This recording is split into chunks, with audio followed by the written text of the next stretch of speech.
నమస్తే. Welcome to Suman TV Warangal. ఈరోజు మనము బాష్పాంజనేయ స్వామి ఆలయంలో ఉన్నామండి. ఆంజనేయ స్వామి దీక్షలు ప్రారంభమై చాలా రోజులు గడిచినాయి కదా! అయితే మాల విరమణ కోసం ఇక్కడ నుంచి ఈ ఆంజనేయ స్వామి దేవాలయం నుంచి ప్రారంభమై కాలినడకన కొండగట్టుకి భద్రాచలంకి చేరుకోవడానికైతే స్వాములు సిద్ధంగా ఉన్నారు. అయితే వారిని అడిగి తెలుసుకుందాం. వాళ్ళ ప్రయాణము ఇక్కడి నుంచి కొనసాగుతుందంట. వారి మాటల్లో తెలుసుకుందాము. అసలు ఎందుకు ఇక్కడ ఇలాంటి నిర్ణయం తీసుకున్నారు? ఇక్కడ కాలినడక అంటే ఇప్పుడు మనం చూస్తున్నదైతే ఎండాకాలం నడుస్తుంది. అయితే ఇక్కడి నుంచి వీళ్ళు ప్రారంభం చేస్తున్నారు ఈ కాలినడక అనేది. వారి మాటల్లో తెలుసుకుందాము. నమస్తే అండి. సుమన్ టీవీకి స్వాగతం.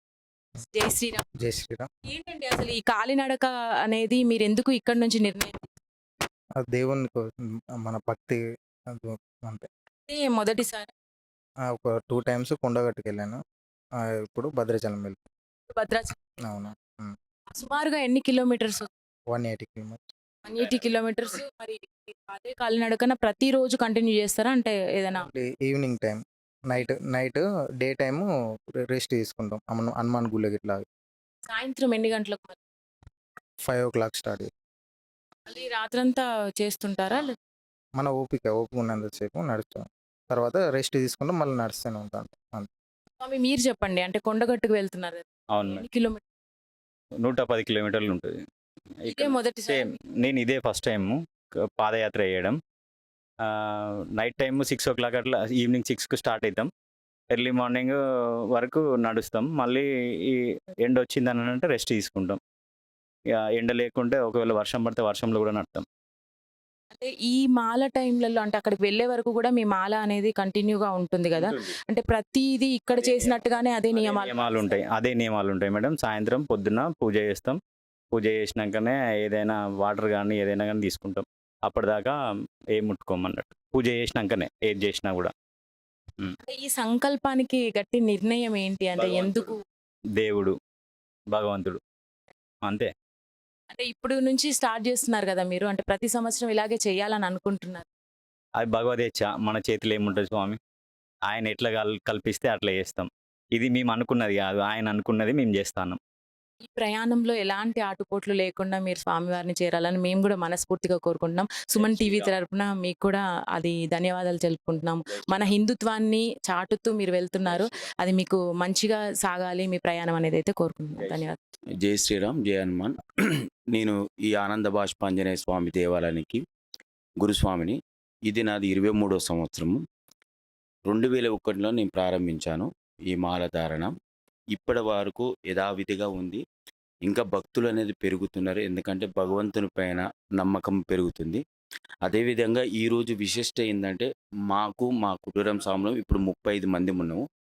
35 మంది మేము సంతోషపడేది ఏంటంటే ఒక విశిష్ట ఏంటంటే ఈరోజు మా ఆనంద బాష్పాంజనేయ స్వామి దేవాలయం నుంచి ఇద్దరు స్వాములు పాదయాత్ర చేస్తున్నారు. మాటేటి రాయస్వామి భద్రాచలంకి వెళ్తున్నాడు. ఇంచుమించు 180 నుంచి 200 కిలోమీటర్ల ప్రయాణము కాలినడక. మరి వెలిశెట్టి రమేష్ గారు స్వామి ఇక్కడి నుంచి కొండగట్టుకు పాదయాత్ర వేస్తుండు. అది ఇంచుమించు 110 నుంచి 120 కిలోమీటర్లు ఉంటుంది. వీళ్ళు ఉదయం నుంచి ప్రారంభించి 10 గంటల వరకు పాదయాత్ర చేసి దాని తర్వాత ఎక్కడైనా ఏ గుడైనా పర్వాలేదు, హనుమాన్ గుడైనా ఏ గుడి అయినా అక్కడ సేదరి అక్కడ ఇంత భిక్ష రోజుకు ఒకటే పూట ఆ భిక్ష చేసి అక్కడి నుంచి వాళ్ళు కొద్దిసేపు సేదతీరి మళ్ళీ సాయంత్రం 5 గంటలకు వాళ్ళ నడక వాళ్ళ ఓపిక ఉన్నంత వరకు నడుచుకొని 3 నుంచి 4 రోజుల వరకు వాళ్ళు కొండగట్టు ఏరుతారు. మిగతా భద్రాచలం వెళ్ళే స్వామి 6 రోజులు ప్రయాణిస్తారు. ఇక్కడి నుంచి వాళ్ళ ప్రయాణానికి ఏ ఆటంకం రాకుండా మా ఆనంద బాష్పాంజనేయ ఆశీర్వాదం. ప్రస్తుతం మనతో పాటు ఆనంద బాష్పాంజనేయ స్వామి ఆలయ మీరు పూజారి ఉన్నారండి, ప్రధాన అర్చకులు. వారితో కూడా మాట్లాడదాం. నమస్కారం అమ్మ. జై శ్రీరామ్, జై హనుమాన్. ఈ దేవాలయం యొక్క చరిత్ర చెప్పాలి అనుకుంటే దాదాపు ఒక 30-35 సంవత్సరాల చరిత్ర గల దేవాలయం. ఈ దేవాలయము ప్రధానంగా ఇంతకుముందు ఈ దేవాలయానికి ఇంత విస్తీర్ణత అనేది, ఇంత ఆలయ అభివృద్ధి అనేది ఇంతకుముందు లేకుండే. ఒక చిన్న గుడిసెల్లో స్వామివారు వెలిసి ఉండే. దానికి శ్రీ మాన్యులు బసవరాచార్య గారు సంకల్పించుకొని స్వామివారు ఇలా ఉండకూడదు, వారికి మంచి నీడ కలగాలన్న మంచి సంకల్పంతో వారు ఒక మంచి రోజు చూసుకొని దీనికి ప్రతిష్టాపన చేయడం జరిగింది. స్వామివారికి ప్రతిష్టాపన జరిగేంత మట్టుకు కూడా స్వామివారికి ఇంకా నామకరణం జరగలేదు. ప్రతిష్టాపన జరిగే క్రమంలో ఒక సిద్ధపురుషుడు వచ్చి ఇక్కడ ఈ ప్రతిష్ఠ జరుగుతున్నంత సేపు ఇక్కడ సుందరకాండ పారాయణం చేయడం జరిగిందన్నట్టు.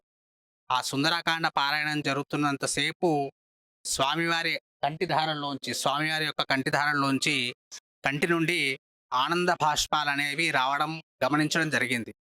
ఆ సుందరకాండ పారాయణం జరుగుతున్నంత సేపు కూడా స్వామివారికి కంటి నుంచి ఆనంద బాష్పాలు రావడం చూసిన ఆ సిద్ధ పురుషుడు స్వామివారికి ఆనంద బాష్పాంజనేయ స్వామి నామకరణం చేయాలని చెప్పేసి ఆ రోజు సంకల్పం చేశారు. ఆ సంకల్పం చేసిన ప్రతిష్టాపన రోజే స్వామివారికి ఆనంద బాష్పాంజనేయ స్వామి దేవాలయం అని నామకరణం జరిగింది. ఇప్పటికీ కూడా స్వామివారి యొక్క నామస్మరణ కానీ, స్వామివారి యొక్క భజన కానీ, స్వామివారి యొక్క రాముల యొక్క కీర్తన కానీ, లేకపోతే సుందరాకాండ పారాయణం కానీ, ఇలా ఏది చేసినా కానీ ఇప్పటికీ స్వామివారి కంటి నుంచి ఆనంద బాష్పాలనేవి రావడం జరుగుతుంది. అలాగే నేను ఈ దేవాలయంకి వచ్చేసి 2 సంవత్సరాలు అవుతుంది. ఈ 2 సంవత్సరాలలో నేను గమనించిన విషయం ఏంటంటే, భక్తులు ఎంత బాధ కొద్ది వచ్చినా కానీ, ఎటువంటి దుఃఖంతో వచ్చినా కానీ స్వామివారిని ఆశ్రయించిన వాళ్ళకు ప్రతి ఒక్కరికి కూడా ఇప్పటివరకు మంచి జరిగింది. వారిని నమ్ముకున్న వాళ్ళకి ఇప్పటివరకు కూడా చాలా మంచి జరగడం జరిగింది. అట్లాగే ఈ దేవాలయంలో జరిగే కార్యక్రమాలు కూడా చాలా అంగరంగ వైభవపేతంగా జరుగుతాయి. ప్రతి రామనవమికి, శ్రీరామనవమికి దాదాపు ఒక 2000 నుంచి 2500 మంది భక్తులు వస్తారు. రామనవమి చాలా అద్భుతంగా జరుగుతుంది. అంగరంగ వైభవపేతంగా జరుగుతుంది. ఆ రోజు అన్నదానం కూడా జరుగుతుంది. అట్లాగే ప్రతి హనుమత్ జయంతికి 2 హనుమత్ జయంతులు వస్తాయి. మొదటి హనుమత్ జయంతి అది మార్వాడీస్కు సంబంధించింది. ఆ హనుమత్ జయంతికి కానీ, ఇప్పుడు మన జూన్ 1గా వచ్చే హనుమత్ జయంతికి కానీ చాలా వైభవపేతంగా జరుగుతుంది. ఈ జూన్ 1 రోజు జరిగే హనుమత్ జయంతి రోజు స్వామివారికి సువర్చల సమేత ఆంజనేయ స్వామి కళ్యాణం కూడా జరుగుతుంది. ఉదయం పొద్దున్నే 4 గంటలకు మహన్యాసపూర్వకంగా స్వామివారికి పంచామృత అభిషేకం జరుగుతుంది. తదనంతరం స్వామివారికి ఆనంద బాష్పాంజనేయ స్వామివారికి మన్య సూక్తంతోని హవనం కూడా చేయడం జరుగుతుంది. హోమం కూడా చేయడం జరుగుతుంది. తదనంతరం కళ్యాణం ఉంటుంది. అట్లాగే ఈ సంవత్సరం కొత్తగా కార్తీక మాసంలో శివునికి ప్రీత్యర్థంగా, అంటే ఆంజనేయ స్వామి 12వ అవతారం శివుని యొక్క అంశ అనేది ఒక ప్రతీతి కనుక శివునికి ప్రీతికరంగా ప్రతి కార్తీక మాసంలో సహస్రలింగార్చన అభిషేకం కూడా చేయడం జరుగుతుంది. కాలక్రమంగా దేవాలయం అభివృద్ధి చెందుతూ వస్తున్నది. భక్తులు కూడా దానికి సహకరించాలని మనవి. స్వామివారికి ధ్వజస్తంభానికి తొడుగు కానీ, తర్వాత స్వామివారికి చుట్టూరు బండకు కానీ దాతలు సహకరించడం వల్లనే జరిగింది.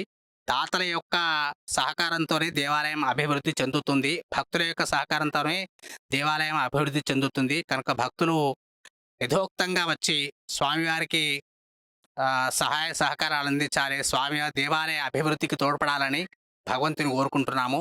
అట్లాగే భవిష్యత్తులో ఈ దేవాలయంలో ఒక శివాలయం కూడా నిర్మించాలని మన ఆలోచన ఉన్నది. దానికి కొంతవరకు భక్తులు సహకరించారు. ఇప్పటి వరకు ఇంకా చాలా వరకు అవసరం ఉన్నది. కనుక ఆ దేవాలయానికి కూడా, శివాలయానికి కూడా దాతలు యథోక్తంగా వచ్చి వారి ఇష్టానుసారంగా వారు విరాళాలు సమర్పించి స్వామివారి సేవకు, కృపకు పాత్రలు కాగలరు మనవి. అయ్యగారు, అంటే ఈ సంవత్సరము హనుమాన్ జయంతి 1వ తారీఖా 2వ తారీఖా అన్న ప్రశ్న అయితే ఉంది అందరి లోపల, భక్తుల లోపల. సో అది మీరు ఒకసారి క్లారిఫై. హనుమాన్ జయంతి సాధారణంగా వైశాఖ శుద్ధ దశమి రోజు చేయడం అనేది ఆనవాయితీ. కనుక మనకు పురాణాల ప్రకారంగా చూసుకున్నట్టయితే హనుమత్ జయంతి ఎప్పుడైనా కానీ ఉదయాత్పూర్వం ఏ తిథి ఉంటుందో ఆ తిథి రోజే హనుమత్ జయంతి చేయాలని శాస్త్రం చెప్తున్న విషయం. కనుక హనుమత్ జయంతి 1వ తారీఖు ఉదయం పూట దశమి తిథి ఉండడం వల్ల 1వ తారీఖే చేయాలని చెప్పేసి శాస్త్రవచనం. పంచాంగ సిద్ధాంతకర్తలు కూడా అదే చెప్తున్నారు. కనుక 1వ తారీఖు చేయాలని మన దేవాలయంలో కూడా ఈసారి హనుమత్ జయంతి జూన్ 1కు చేయడం జరుగుతుంది. ఈ జూన్ 1కు హనుమత్ జయంతి రోజు మన దేవాలయంలో స్వామివారికి ఉదయాన్నే 4 గంటలకు అందరూ స్వాముల సహకారంతో, అందరు భక్తుల సహకారంతో మహన్యాసపూర్వకంగా స్వామివారికి పంచామృత అభిషేకం వన్య సూక్త పారాయణంతో పంచామృత అభిషేకం చేయడం జరుగుతుంది. ఉదయం 4 గంటల నుంచి 7 గంటల వరకు జరుగుతుంది. తదనంతరం స్వామివారికి అలంకరణ ఉంటుంది. అలంకరణ అయిపోయిన తర్వాత మంగళహారతి, మహామంత్ర పుష్పము, తీర్థ ప్రసాదము, ఆశీర్వచనం చేయడం జరుగుతుంది. తదనంతరం ఉదయం 9 గంటలకు స్వామివారికి హనుమత్ జయంతి సందర్భంగా స్వామివారి నామస్మరణతోని నామస్మరణతోని హనుమత్ జయంతి సందర్భంగా హోమం చేయడం, యజ్ఞం చేయడం కూడా జరుగుతుంది. ఆ యజ్ఞం అయిపోయిన తర్వాత మళ్ళీ ఉదయం 11 గంటలకు స్వామివారికి సువర్చల సమేత ఆంజనేయ స్వామివారికి కళ్యాణం కూడా చేయడం జరుగుతుంది. ఈ కార్యక్రమాలలో భక్తులు అధిక సంఖ్యలో పాల్గొంటారు. ఇంకా చాలామంది భక్తులు తెలవాల్సి ఉంది.